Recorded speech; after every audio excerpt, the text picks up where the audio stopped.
Welcome to the debate. Look, today is Thursday, February 26, 2026, and we are sifting through the aftermath of a match that has, completely upended Group 2.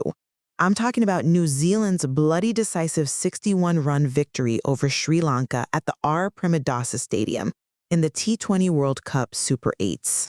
Yeah, it was a result that certainly silenced that Colombo crowd, but I reckon it also ripped the bandage off some, serious wounds regarding the structural integrity of this whole tournament. And that is exactly the tension we need to explore today. The central question is simple. Is New Zealand's resurgence a result of genuine tactical brilliance and squad depth, or are the Black Caps just beneficiaries of a flawed tournament structure and a total opposition collapse? I am taking the stance that the boys demonstrated elite adaptability and resilience, proving they are legitimate title contenders. Right, and I come at it from a completely different angle. I argue that this victory was largely facilitated by Sri Lankan incompetence, and worse, that the integrity of the path to the semis is totally compromised by the ICC's preceding format. The Black Caps didn't just beat Sri Lanka, they walked through a door that was left wide open for them. I see why you'd say that, mate, but you have to look at the actual texture of the performance. The scoreboard says a 61-run win, but the reality was New Zealand being massively under the pump at 84 for 6. In T20 cricket, that is usually a terminal decline. Most teams fold for 120. Instead, we get a brilliant 84-run partnership between Mitchell Santner and Cole McConchie. Well, Hang on. Let me just finish this thought. Santner striking 47 off 26 wasn't just blind swinging. It was calculated aggression. And McConchie's 31 not out showed incredible temperament. To recover from that collapse to post 168, requires a champion's mindset. I appreciate the recovery. I really do. But I just don't buy the narrative of brilliance. That scoreline flatters New Zealand immensely. Sri Lanka exited with a total whimper, limping to 107 for 8. The Black Caps didn't necessarily win that game with the bat. Sri Lanka lost it with the ball. Come on! No, listen.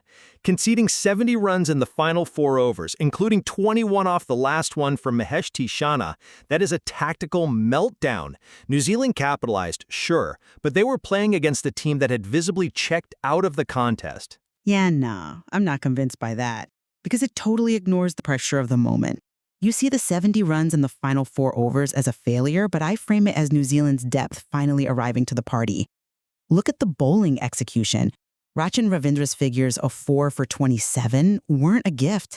He utilized the pitch perfectly to dismantle the middle order. Then you have Matt Henry taking 2 wickets for 3 runs in his opening burst. That is just clinical. Ravindra stats are compelling, I'll give you that, but we cannot analyze this match in a vacuum without addressing the elephant in the room, the preceding controversy. We are watching a tournament where the competitive landscape feels entirely artificial.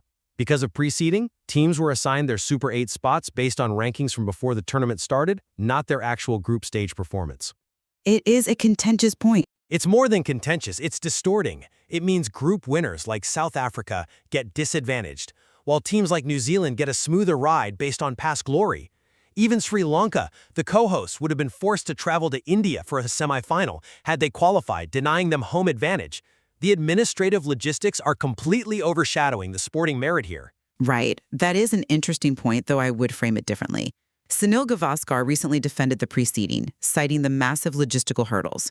Hotels, travel, immigration. You need certainty well in advance. We have to acknowledge that administration facilitates the sport. But regardless of how the schedule was built, out on the pitch, New Zealand has secured a net run rate of plus 3.050. That is a hard, indisputable fact. While the structure is debated, the Black Caps put themselves in the driver's seat over Pakistan through sheer performance, not bureaucracy. Look, I appreciate the logistical defense, but purely from a cricketing perspective, it undermines the integrity of the Super 8s. However, let's look forward. You speak of the driver's seat, but they face England tomorrow, February 27. I'd argue New Zealand is walking a tightrope. England has already qualified. They are relaxed, loose, and bloody dangerous. Actually, I view the must-win pressure as an asset for New Zealand. England has nothing to play for but pride, while New Zealand is fighting for survival. That clarity often sharpens performance. The boys know exactly what they need to do. Or it induces panic. England has won 13 of their last 15 T20 internationals. They are an absolute juggernaut. If New Zealand's top order collapses to 84 for 6 against the likes of Jofra Archer and Adil Rashid, I doubt they will find a bailout from the lower order again. The Black Caps are relying on momentum, but England has the pure class. Momentum is a powerful force in World Cups, mate.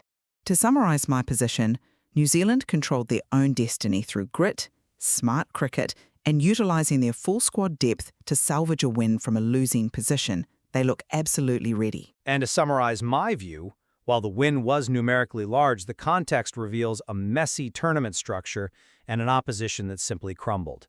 The Black Caps are surviving, yes, but I am not yet convinced they are thriving. We can agree, however, that the upcoming clash in Colombo will be the definitive test of New Zealand's World Cup credentials. Absolutely.